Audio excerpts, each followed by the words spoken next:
Salut tout le monde, bienvenue à ce deuxième vidéo sur le jeu PAX Renaissance deuxième édition, publié par Ion Game Design et Sierra Madre Games en 2021. Dans cette vidéo, on va regarder comment on gagne à ce jeu-là. Et c'est pas, ben voilà, c'est pas simple nécessairement, alors ça fait l'objet d'une vidéo au complet, là.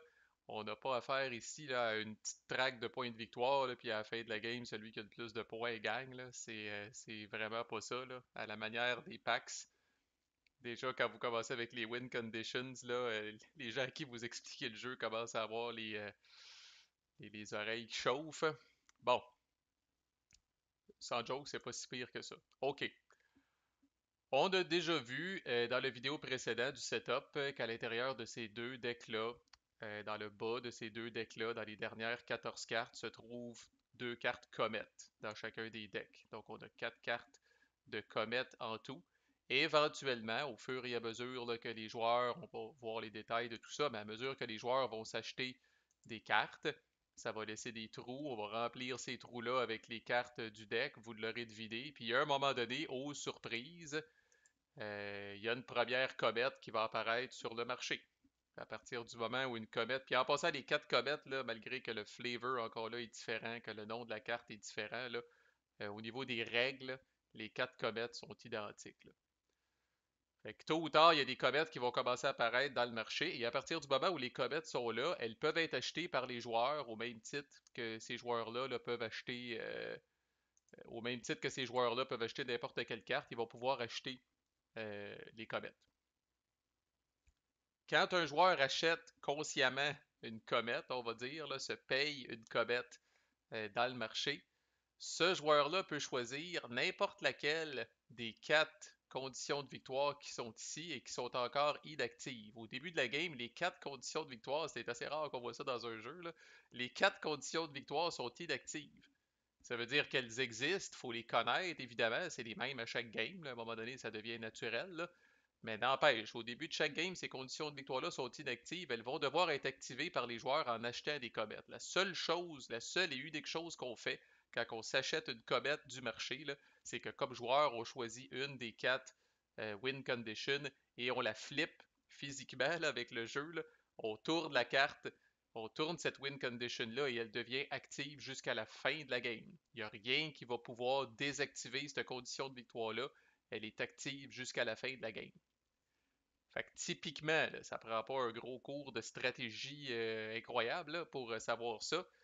Un joueur qui va consacrer une des précieuses actions de son tour et de précieux florins, pièces d'or qu'il a à sa possession pour acheter une comète, là, c'est parce que lui considère qu'il est dans une très bonne posture pour gagner avec cette win condition-là. Ça ne veut pas dire qu'il rencontre les conditions qu'il y a sur la win condition.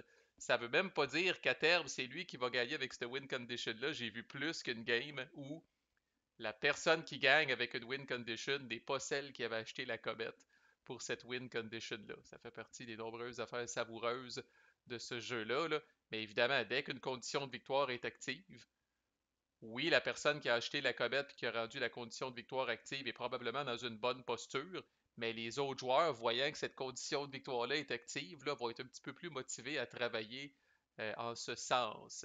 Alors qu'au début, je dois dire qu'on se pitch un peu partout. Là. On pense pas trop aux conditions de victoire en début de game, là, mais rapidement, là, quand on pogne le milieu de la game, il faut essayer de se brancher là, parce qu'on peut pas courir après toutes les conditions de victoire à la fois. Là, vous allez voir qu'elles sont incroyablement différentes. Puis si vous essayez là, de toutes les chasser en même temps, là, vous allez vous éparpiller. Là, puis comme je disais, la game est courte.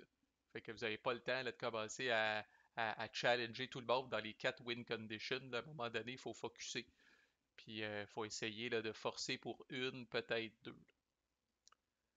Et il y a des comètes qui vont tomber dans l'oubli. Vous allez avoir des comètes là, qui ne feront que passer, c'est le cas de le dire. C'est très flavorful. Il y a des comètes qui vont apparaître ici, là, puis au fil du temps, ça intéresse personne, puis ils vont s'en aller à gauche, puis à un moment donné, on va le voir là, dans une autre vidéo, là, ben, ils vont tomber dans l'oubli, ça se peut.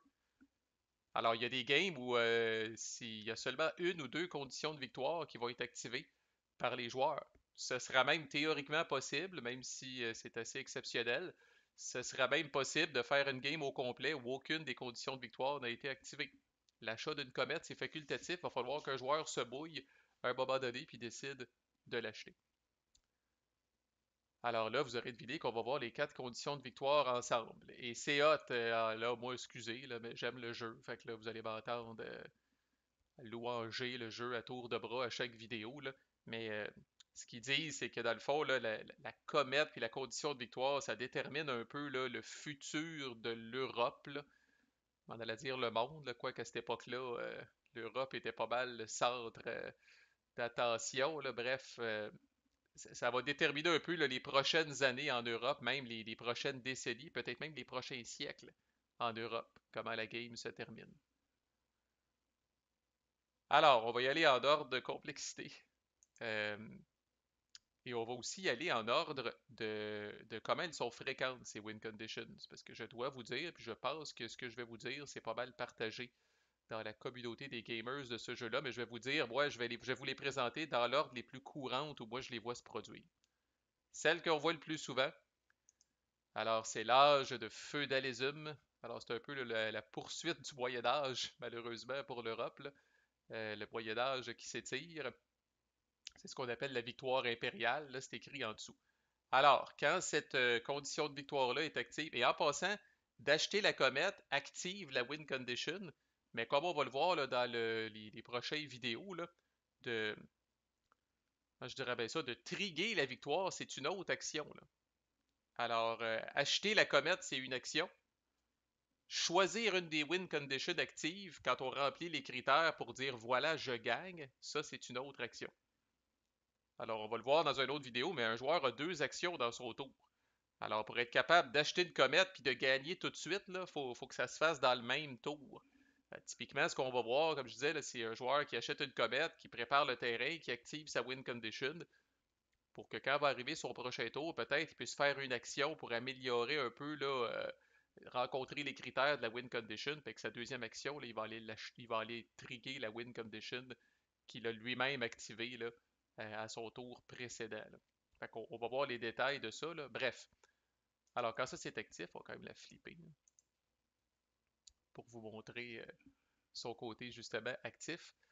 Alors, un joueur qui veut gagner une victoire impériale doit avoir euh, 2 cartes de roi de plus que n'importe quel autre joueur individuellement. Alors, si Monsieur Jaune ici, Monsieur Bédici ici, a 2 cartes de roi et que Monsieur Bleu ici n'en a pas et Monsieur Vert ici n'en a pas, c'est correct. Si lui en a 3, lui en a un, lui en a un, c'est correct aussi. Alors, c'est pas plus 2 kings de plus que tous les autres réunis. C'est 2 kings de plus que chaque adversaire individuellement. Comme on dit, c'est gros puis c'est pas gros. OK? Ça semble pas beaucoup, mais c'est tough. Parce que les empires, je l'ai dit dans la vidéo précédente, là, on se les passe comme une vieille chaussette, là. Fait que des fois, vous allez avoir l'Empire ottoman, quelqu'un va vous le voler, bon, puis on dirait qu'on est pas mal toujours égal. Tu sais, j'en ai un, le bleu en a un, le vert de deux. Ça marche pas. J'en ai trois, le vert de deux, le bleu en a un, ça marche pas. Tu sais, on dirait qu'il y a toujours quelque chose, là. Mais quand même, c'est la plus courante pareil. C'est peut-être celle qui arrive, là, je pense que non, je risquerai pas des pourcentages, là, mais je la vois souvent, mettons, cette win condition-là.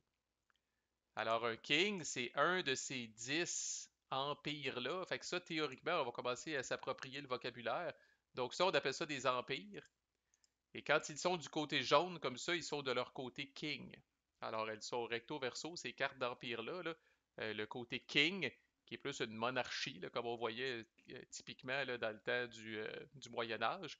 Et de l'autre côté, c'est une république. Fait qu'on est dans la Renaissance, alors ça commence là, les idées là, de démocratie, puis ah ouais donc, là, puis de se débarrasser des rois. Là. Donc, chacun de ces empires-là là, a un recto qui est la face roi et a un verso qui est la face république. Alors, si j'ai le Portugal dans mon tableau de ce côté-là, ça compte. Si j'ai le Portugal de ce côté-là, dans mon tableau, ça n'est plus considéré un roi. C'est considéré de république. Vous aurez deviné que ça m'aide pour une autre win condition, mais vraiment pas pour celle-là. Et à l'inverse, d'avoir le Portugal de ce côté-là, si je suis le jaune, j'ai le Portugal de ce côté-là, ça ne m'aide pas, mais ça ne nuit plus aux autres non plus, là. Ça, c'est quelque chose qui est important à garder en tête. Fait que si Monsieur Bleu ici a deux rois, on va le faire, là. Monsieur Bleu ici a deux rois. Puis là, présentement, moi, comme jaune, c'est moi un peu qui l'empêche de gagner parce que j'ai aussi le Portugal. Fait qu'il n'a pas deux kings de plus que n'importe quel joueur individuellement. Mais là, si moi je m'énerve, puis que je décide, on verra comment plus tard, je décide de flipper le Portugal en République, ben ça, ce n'est plus un king. Alors, le bleu a-t-il deux kings de plus que moi? La réponse c'est oui. Je n'ai plus de king pour faire le contrepoids à ça, là. Alors, thématiquement, là, l'âge obscur du Moyen Âge se poursuit. On peut présumer là, que le bleu me rentre dedans là, avec ses rois, là, puis écrase, là, si on veut, là, mes idées de grandeur et mes idées là, de lumière et d'illumination d'aller vers des républiques. Bref, vous voyez comment est-ce qu'on en parle beaucoup, même si et concrètement, c'est simple. Retenez pour l'instant, j'avoue, je vais essayer sinon, ça ne sortira pas, ça va prendre une heure. Fait que, Imperial Victory, pour gagner, vous devez avoir deux kings de plus que n'importe quel autre joueur individuellement. La deuxième que je vois le plus souvent, c'est ce qu'on appelle la globalisation victory de Galley Age. Ce qu'on appelle des fois le Age of Discovery, l'âge des découvertes. Là, là, on est dans le temps là, de la découverte de l'Amérique, puis de toutes ces belles choses-là. Là. Alors, celle-là, qu'est-ce qu'elle nous dit? D'ailleurs, on salue Christophe Colomb qui fait un featuring sur cette win condition-là. Alors, là, il y a deux conditions déjà là, pour gagner avec ça. Là. Alors, pour gagner, vous devez avoir deux concessions de plus que chaque joueur individuellement. Une concession, on sait déjà c'est quoi, sans vraiment savoir c'est quoi. Une concession, c'est un pion qui est placé sur le board là, à la frontière entre deux empires. Fait que ça, c'est une concession du bleu, ça, c'est une concession du jaune, puis ça, c'est une concession du vert. Alors encore là, un peu le même principe que les Kings, là, mais déjà, là, le joueur qui espère gagner avec cette win condition-là là, doit avoir deux concessions de plus que tout le monde. Fait que là, si je suis le bleu, par exemple, puis j'ai une concession ici, puis j'ai une concession ici, ben, c'est correct. En ce moment, je remplis le prérequis là, d'avoir deux concessions de plus que tout le monde. J'en ai trois comparé au jaune, j'en ai deux de plus. Comparé au vert, j'en ai deux de plus. Encore là, on ne cumule pas tous nos adversaires ensemble, c'est deux de plus que n'importe quel joueur individuellement. Et, parce que c'est pas tout, c'est d'avoir plus de prestige, appelons ça des prestiges bateaux, je me rappelle plus c'est quoi le terme, d'avoir plus de prestige de bateau que chaque adversaire encore là individuellement. Alors là, c'est là que vous avez des cartes. J'en ai sorti une ici, par exemple. Vous allez avoir des cartes où il y a ce symbole-là de prestige de bateau. OK, alors présentement, il y en a juste une sur le marché. Alors, si moi j'en ai un, le bleu n'a pas, puis mettons, je suis le jaune, j'en ai un, le bleu n'a pas, le vert n'a pas, c'est correct. J'en ai plus que n'importe quel adversaire individuellement. À noter que c'est très, encore là, flavorful, le Portugal, de son côté roi, a un symbole de bateau. Alors, une autre façon, si j'avais vous shooter pour cette win condition-là, mais des fois, là, les cartes, je répète, là, les cartes, là, vous avez même pas 30% des cartes du jeu. Alors, des fois, vous allez l'attendre, la carte avec le prestige bateau. Là, il y en a plusieurs dans le jeu, mais sont-elles quelque part dans le deck? On ne le sait pas nécessairement au départ. Alors, il faut ajuster nos stratégies. Mais une chose est sûre, le Portugal va toujours être une source de prestige de bateau. Donc, plus de prestige de bateau que chaque adversaire individuellement et deux concessions de plus que chaque adversaire individuellement. Les concessions, c'est rough parce que tout le monde aime ça avoir des concessions. C'est la principale source de revenus dans le jeu. Là. Puis ça aussi, ça revole quand même assez facilement. Là. Se débarrasser de concessions, c'est quand même quelque chose qui est assez facile. Fait que d'être capable d'en avoir deux de plus que n'importe qui d'autre, c'est tough. À noter que le Portugal, de son côté, république, demeure quand même là, un empire là, avec de beaux explorateurs, de bons navigateurs. Alors, il garde encore son icône de bateau, de prestige de bateau. Troisième, on lâche pas, ça va bien. Alors, la victoire de Renaissance. Léonard de Vinci, rien de moins. Alors, pour elle, elle commence à être tough. Là. Elle, je l'explique en troisième là, parce que je ne l'ai pas vue souvent. Là. Ça commence à être difficile. Alors, pour gagner, vous devez avoir plus de républiques que n'importe quel adversaire individuellement. Alors là, je reviens à mon exemple ici. Là, si je flippe le Portugal de son côté république, ben, je suis le jaune, j'ai une république. Le vert en a pas, le bleu en a pas. Check pour ce petit bout-là de la win condition. OK, c'est tough quand même avoir des républiques, là. Donc, déjà, en avoir plus que chaque personne individuellement, là, en avoir deux républiques, c'est quand même assez difficile. Fait que dès que vous en avez une puis qu'un autre joueur en a une, là, c'est aller chercher votre deuxième, ça va être quand même assez tough, là. Mais ce n'est pas tout et c'est peut-être pour ça que là, elle est particulièrement difficile, celle-là, là. Mais vous devez avoir deux prestiges, ça c'est des prestiges de loi, ceux-là je me rappelle. Euh, L'autre, ça doit être Discovery, Prestige, quelque chose de même, là, le bateau, là. Mais vous devez avoir deux prestiges de loi de plus que chaque adversaire, individuellement toujours. Alors, prestige de loi, effectivement, il y a des cartes, en voilà une. Il y a des cartes sur lesquelles vous allez avoir l'icône du prestige de loi. Et là, vous allez avoir deux icônes de prestige de loi de plus que chaque adversaire individuellement et au moins, en tout cas, plus de républiques que chaque adversaire individuellement. Pas mal tough. Ce qui peut vous aider, là, puis je me rappelle plus par cœur, fait que je vais flipper une coupe d'affaires, pas celle-là, HRE peut-être? Ouais. Fait qu'il y a certains empires, encore là, moi j'aime beaucoup là, la petite twist de flavor, là. Donc le Holy Roman Empire qui est ici, de son côté roi, ressemble à ça. De son côté république, vous donne un prestige de loi. Alors, si vous shootez pour cette win condition-là, c'est certain que d'avoir la république du Holy Roman Empire, non seulement vous donne une république, mais vous donne un prestige de loi en prime. Alors, très intéressant. Là, vous avez plus que la moitié du chemin de fait vers la win condition. Là.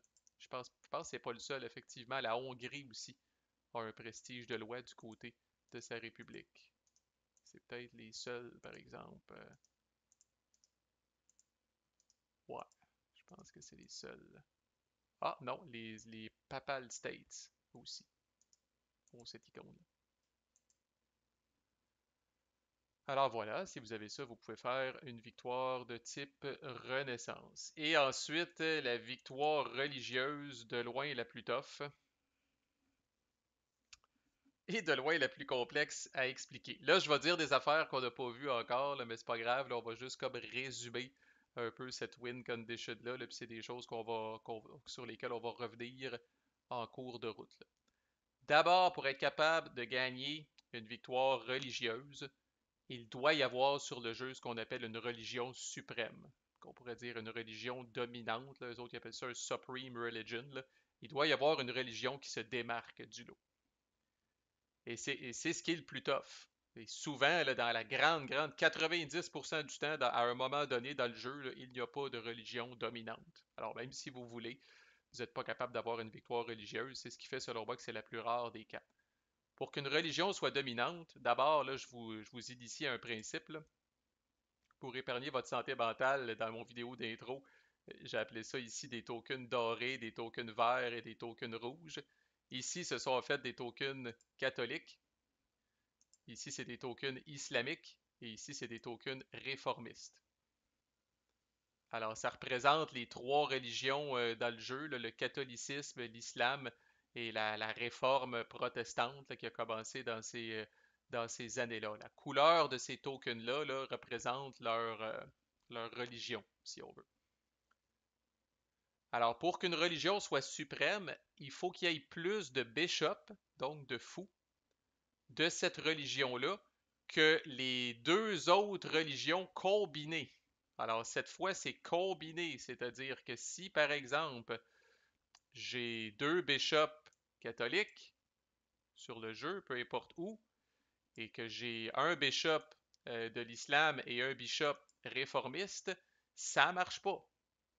Parce que les catholiques doivent être majoritaires là, comparés aux deux autres mis ensemble.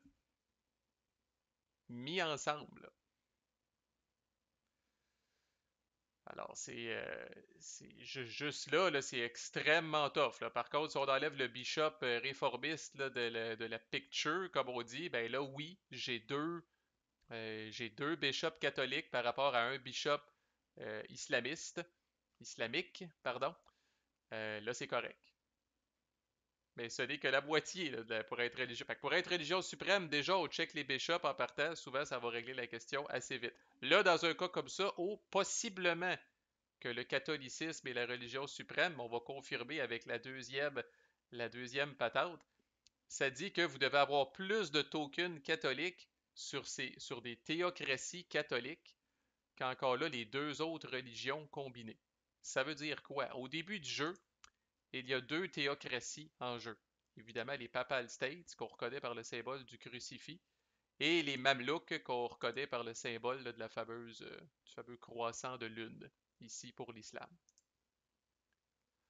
Alors, je regarde, ça ici, c'est une théocratie catholique. Je compte le nombre de tokens catholiques qu'il y a sur cette carte-là. J'en ai un. Ça, c'est une théocratie islamique. Je compte le nombre de tokens islamiques sur cette carte-là. J'en ai un. Un par rapport à un, malheureusement, les catholiques n'ont pas plus de tokens que les autres religions combinées. Alors, ça foire encore une fois ici. Il n'y a pas de religion suprême en ce moment. Imaginons que la France en cours de game, on va voir comment c'est possible, la France en cours de game devient une théocratie catholique elle aussi. Alors, dans le jeu physique, là, vous avez plusieurs versions de la France là, que vous pouvez flipper et que vous pouvez venir remplacer au fur et à mesure que le jeu évolue. Alors, dans un cas comme ça, j'ai ici une théocratie catholique avec un token catholique. J'ai une théocratie catholique avec un token catholique, on est rendu à deux. J'ai une théocratie islamique avec un token islamique. Miracle, j'ai une religion suprême qui a plus de bishops de sa couleur que tous les autres bishops combinés et qui a plus de tokens de sa religion sur ses théocraties que tous les autres trucs combinés. Alors là, courte fenêtre peut-être d'opportunité, j'ai une religion suprême qui existe en ce moment. Mais ce n'est pas tout. Là, tout ce qu'on sait, tout ce qu'on a appris en ce moment, c'est qu'en ce moment, le catholicisme est la religion suprême. C'est pas tout pour gagner. Et comment un joueur peut tirer son épingle du jeu, c'est la suite en fait, c'est le début de cette win condition-là. Ça dit que vous devez avoir plus de prestige dans cette religion suprême-là que chaque adversaire individuellement. Et chaque religion a son icône de prestige. Alors voici le crucifix, qui est l'icône de prestige des catholiques. L'islam a son fameux croissant qu'on peut voir ici. Et les réformistes même ont leur icône qu'on peut voir ici. Alors, malgré que là, le catholicisme est la religion suprême, si moi j'ai un icône comme ça, puis en tant que jaune, et le bleu a un icône comme ça, les deux, on n'est pas capable de gagner une victoire religieuse. Il faudrait qu'un de nous deux ait plus d'icônes de prestige de catholique que l'autre. Alors, c'est très tough, là. Encore là, vous avez certains empires, dont évidemment, sans surprise, les Papal States, qui ont un icône de prestige pour le catholicisme. Les Ottomans en ont un pour l'islam. Donc, ça peut peut-être vous aider, là.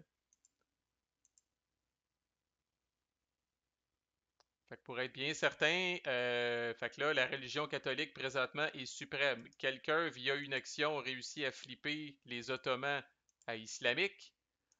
Oh shit! Fait que là, j'ai encore mes deux tokens catholiques sur des théocraties catholiques, mais maintenant j'ai un total de 4 tokens islamiques sur des théocraties de l'islam. Alors, bingo, la religion catholique n'est plus la religion suprême. La religion islamique La religion de l'islam ne l'est pas non plus, parce que il y a encore plus de bishops catholiques que toutes les autres combinés, là. Fait que mon pauvre petit bishop de l'islam ici là, ne fait pas le poids comparé aux deux bishops catholiques. À noter, puis là, c'est rien que pour compléter, si ben, c'est pas un si gros addon que ça, là, ben, même si j'ai par exemple un cavalier catholique ici, il est sur une théocratie islamique, alors il ne compte pas. Pour qu'il compte, il faudrait qu'il soit ici. Il faudrait qu'il soit là, sur une théocratie là, de sa religion. Là.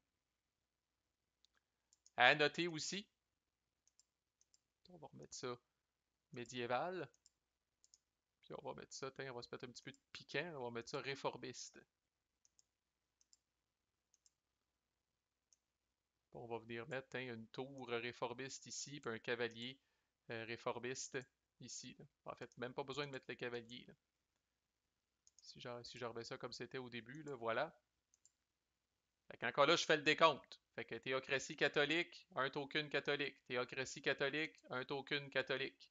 Théocratie islamiste, un token de l'islam.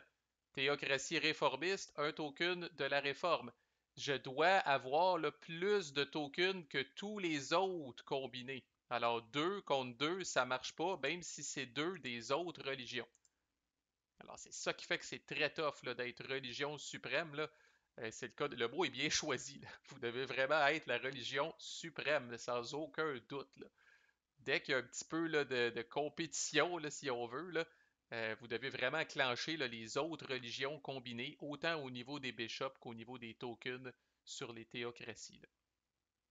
Alors, more bishops of its color et plus de tokens de sa couleur sur des théocraties que both other religions combined. La bonne nouvelle, c'est que dans vos premières games, comme je dis, on dirait que c'est tellement rare. C'est tellement tough à faire. Bon, peut-être que Mané, par ado, vous allez avoir une religion suprême puis personne ne va s'en rendre compte. Là. Au début, c'est classique. Là. Quoi que Mané, quand il commence à avoir des théocraties puis tout ça, là, les joueurs futés vont commencer à regarder la victoire religieuse puis vont se dire il y a sûrement quelque chose à faire avec ça. Là. Mais bon, ça fait partie des choses pas compliquées une fois qu'on les comprend, mais relativement compliquées à voir d'un coup d'œil. Tu sais, maintenant, quelqu'un va dire, bon, ben là, on en est où là, par rapport à la religion? Là? Puis là, on cherche les bishops sur le jeu, là, parce que là, euh, on va y revenir, mais les bishops peuvent être sur les cartes dans les tableaux des joueurs aussi. Là.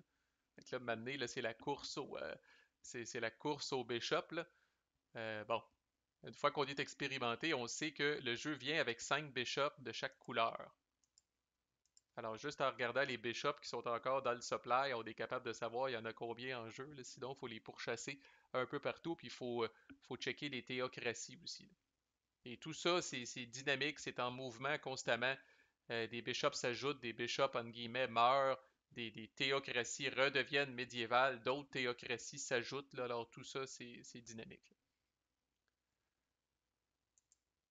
Et finalement, vous aurez deviné euh, qu'il y a une dernière win condition qui arrive même plus souvent qu'on pense.